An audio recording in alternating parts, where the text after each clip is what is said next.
Har kun atrofimizda eshitamiz, tinmasdan oyog'im og'riydi, oyoqlarim shishadi, oyog'imda lo'millovchi, lo'qillovchi, achishtiruvchi, kuyuvchi og'riqlar, ko'p yurganimda og'riydi, o'tirganimda og'riydi. Xullas, oyoq og'risi bu atrofingizdagi istalgan insonni bezovta qiluvchi bu belgilardan, shikoyatlardan biri. Xo'sh, oyoq og'rig'iga qaysi kasalliklar va holatlar konkret aniq sabab bo'ladi va buni bir-biridan qanday farqi bor? Agar siz kelib chiqishini bilsangiz va bir-biridan farqini bilsangiz, bu 90% diagnoz qo'ydingiz degani. Ya'ni undan keyin shunga qarab spetsifik davo choralarini olsangiz bo'ladi. Xo'p, doskada tushuntirib o'taman, har bitta holatga qanday oyoq og'riqlari va bir-biridan farqli jihatlari qanday ekanligini tushuntirib o'taman. Xo'p, bu oyoq og'rishi quyidagi 7 ta holatda, 7 ta guruh kasalliklarda, holatlarda oyoq og'rishlari ko'p uchraydi. Birinchi eng ko'p o'sha travmatolog, ortoped, nevropatologlarga shikoyat bilan keluvchi holat bu mushak og'rig'i. Mushak suyak og'riqlari deymiz. Bu nima degani? Insonni ko'pincha yoshi 40-50 yoshdan o'tgandan keyin uni tizza bo'g'imlarida o'sha osteoartroz jarayoni, ya'ni bu yerda mesklarda muammolar, bo'g'imda ichidagi sinovitlar, muammolarning hisobiga degenerativ suyak bilan mushakdagi bo'g'imni o'zi bu ko'pincha tizza bo'g'imida, undan keyin bo'lishi mumkin bu tovon bo'g'imida yoki boshqa kichkina bo'g'imlarda o'zida muammo bo'lsa, yaralanish yoki artroz jarayonlari bo'lsa, mushak suyak og'rig'iga misol bo'ladi. Keyingisi eng ko'p uchraydigani bu nevrologik guruh kasalliklari. Bo'lib ham qarang, nevrologik kasalliklarda quyidagi asosan 3 ta holatda oyoq og'riydi. Oyoq og'riqlarining nevrologik holatida birinchi oyoqlarim kuyadi, achishadi. Bu og'riq emas, kuyish emas,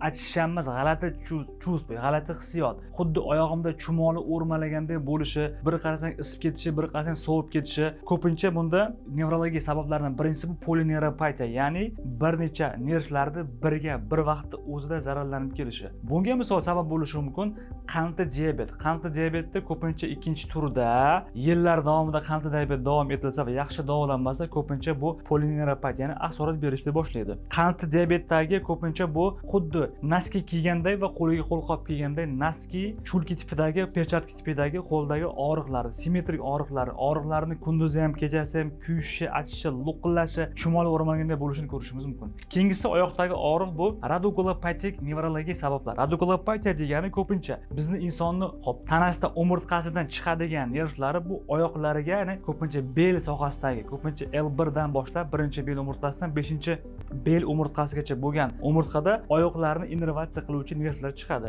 Bellar sabab bo'lishi mumkin. Grija, qanaqadir hajmli jarayonlar, qanaqadir kistalar yoki boshqa bir osteofitni holatlar bo'lsa, bu nervni bosishini hisobiga ko'pincha bir taraflama og'riqlar paydo bo'ladi. Og'riqlar ko'pincha oyoqning orqasida, beldan boshlanib oyoqning uchigacha yoki boldirgacha yoki oyoqning yon tarafidan, oldi tarafidan e'tibor beramiz. Bu og'riqlar ko'pincha o'shish bilan keladi va bir taraflama bo'lishi mumkin. Bu nevrologik radiculopatiyaga xos bo'lgan sabablari. Ko'pincha disk grijasida ham shunaqangi og'riqlar berishi mumkin. Uchinchisi bezovta oyoqlar sindromi. Mana shu holat juda ko'p oxirgi paytda mana amaliyotimda ko'p uchraydi. Ko'pincha yosh kattalarda, ko'pincha faqat kechqurun, kunduzi bezovta qilmasdan, kech tushishi bilan, shom tushishi bilan ikkita oyoqda simmetrik ravishda bir xil tarzda oyoqlarning kuydiruvchi, achishtiruvchi, shuning bilan kechasi bilan uyqu bermaydigan g'alati hissiyot bilan kechish turi. Bu turda ko'pincha grija deb boshqa xil deb noto'g'ri davolanib yurishadi. Asl sababini tekshirsangiz bu miyada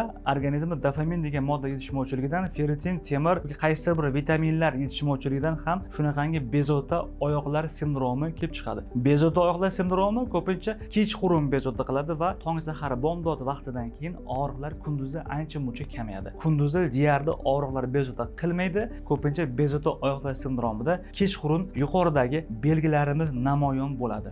Shu bilan birgalikda oyoq og'rishlarining qon tomir bilan bog'liq bo'lgan turlari bor. Misol uchun surunkali venoz yetishmovchilik, ya'ni bu vena qon tomirlarida muammolar, varikoz kasalligi, ayniqsa 3-4-bosqichda oyoqlar shishib, xuddi oyoqlari nimadir bosib turganda, oyoqlari shishganday og'riq paydo bo'lishi. Keyingisi endokrin va metabolik ayrim kasalliklari bor. Misol uchun bu gipotireoz holatida ham oyoqqa og'riq berishi mumkin. Shuningdek, organizmda magniy elementi, kalsiy elementi, natriy yetishmasi va buyrakdagi ayrim filtratsion muammolarda bo'lsa ham, buyrak yaxshi ishlamasa ham oyoqlarga og'riq berishi mumkin va bu og'riqlar ko'pincha boldir mushaklarida kuzatiladi. Endokrin muammolari yana bitta holatda ko'rishimiz kerak, bu o'sha bilan bog'liq bo'lgan kechqurun tungi kramplar. Ya'ni bemor yotibdi, kechqurun to'satdan uyquni orasida qaysidir boldir mushagida o'ng yoki chap farqi ayrim payt ikkalasidan birdan kelishi mumkin. O'ta qattiq og'riqlarning paydo bo'lishi. Ko'pincha bu ayollarda homiladorlik davrida yoki boshqa erkaklarda ham, ayollarda ham boshqa paytda ham uchrashligi mumkin. Bu juda qattiq og'riq beradi. 1 minut, 2 minut bu ko'pincha boldir mushaklarning spazmi bilan, sudragisi bilan kechuvchi juda qattiq og'riqlar beradi. Bu ham xuddi shunaqa 4-guruhimiz bu endokrin va metabolik buzilishlar tufayli bo'lish ehtimoli yuqori. 5-si va bu ham ko'p uchraydi, revmatologik kasalliklar mavjud. Ya'ni bu revmatolog kasalliklar degani revmatologik bu ko'pincha insonning har xil tirsak bo'g'imi, tizza bo'g'imi, mayda bo'g'imlar, katta bo'g'imlarda uchrovchi ko'pincha autoimmun va noautoimmun kasalliklarda ham bo'g'imlarda, oyoqlarda og'riq bo'lishi mumkin. Birinchi misol uchun revmatoidniy artrit, ikkinchisi reaktivniy artrit, uchinchisi podagrik artrit, to'rtinchisi artrit noma'lum sababli kelib chiqqan artritlar. Shuningdek, bo'g'imlardagi sinovitlar har xil holatlarda ham ko'pincha og'riq tizza bo'g'imining o'zida yoki boldir tovon bo'g'imida aniq proyeksiyada bo'g'im atrofida bo'ladi va bo'g'imni bosgan payti, harakatlangan payti og'riqlar kuchayishi mumkin. Bo'g'im kasalliklariga xos bo'lgan xususiyat ko'pincha ertalab turgan payti oyoqlarda qotish, ruschasiga skovanность deymiz, ertalab turadi. 15, 20, 30 minut bo'g'imlar qotadi va harakatdan keyin sal yengillashgandek bo'ladi. Ko'pincha bo'g'im kasalliklarida remaproba topshirgan payti RF yoki qaysidir bir faktorlari baland chiqishi mumkin. Bu revmatologik kasalliklarga misol edi. Keyingisi infeksiya. Ayrim infeksiyalar bor. Bu infeksion miyozit degan holatimiz bor. Ya'ni infeksiya ta'sirida mushaklarning yallalanishida ham og'riqlar paydo bo'ladi. Keyingisi bu dorilar. Mana shu joyga to'xtalib o'tmoqchiman. O'zimning amaliyotimda juda o'nlab, yuzlab bu holatda bo'ladi. Ya'ni dorini noto'g'ri ichishlik ta'sirida ham bemorlarda oyoqlarda ko'pincha boldir mushaklarida og'riq. Yaqinda bitta holat bo'ldi. Menga Qrimdan, Rossiyadan menga keldi patsient, ayol kishi yillar davomida statin, ya'ni qonda xolesterin miqdorini kamaytiruvchi dori ichishni boshlagan va bu statinlar ichgandan keyin bevosita o'sha mikroelementlarga ta'sir qilib, buyrakda filtratsiya yaxshi bo'lmagan, u ayolda ikkita boldir mushaklari torttirish bo'ldi. Oddiygina o'sha statin dorini kamaytirganimizdan keyin og'riqlar ketdi. Bu o'sha dorilarning nojo'ya ta'siri. Keyin ko'pincha diuretiklar bor. Furosemid misol uchun ko'p ichsa yoki qaysidir mochigonniy siydik haydovchi vositani ko'p ichsa ham ikkita boldir sohasida og'riqlar paydo bo'ladi. Endi keyingi rasmda tushuntirib o'taman, bu og'riqlarni qaysi paytda mushak suyak, nevrologik, qon tomir, endokrin va revmatologik va boshqa sabablarni bir-biridan farqini tushuntirib o'taman.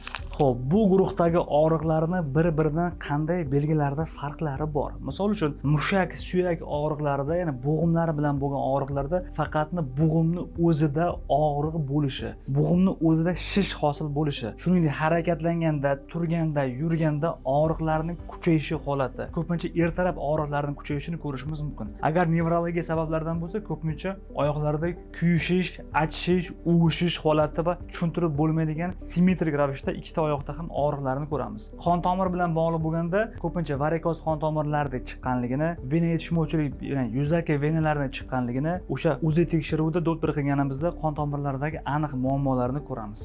Endokrin qandli diabetda tomir tortishi bu ko'pincha achish, bunda ham achish kuyishi bo'lishi mumkin. Ko'pincha endokrin va mikroelementlar yetishmaganda oyoqlardagi tupoy og'riqlar deymiz, ya'ni simillovchi og'riqlar va kechqurun oyoqlarni tortishi. Revmatologik og'riqlarda ko'pincha bir necha bo'g'imlarning birgalikda zararlanishi va kerakli o'sha revmatologik analizlarda musbat natijani berishligi. Keyingisi infeksiya oqibatida mahalliy o'sha og'rigan joyda temperatura bo'lishi, mahalliy joyning o'zi og'rishi. Keyin statin va o'sha siydik haydovchi, misol uchun beta verospiron, furosemid kabi dori vositani, atrovastatin, rozuvastatin kabi dorilarni tartibsiz ichganda ham shunday dorilar tufayli og'riqlar paydo bo'lishi mumkin. Bu og'riqlar bilan kim shug'ullanadi? Ko'pincha nevropatolog, travmatolog, ortoped, revmatolog va flebolog kabi mutaxassislar ham bu yuqoridagi hamma kasalliklarda oyoq og'rig'i bilan shug'ullanishadi. Siz bilan doktor Alimov bo'ldi. Agar sizda oyoq og'rishi bilan bog'liq muammolari bo'lsa, Vatan tibbiyot markaziga murojaat qilishingiz mumkin.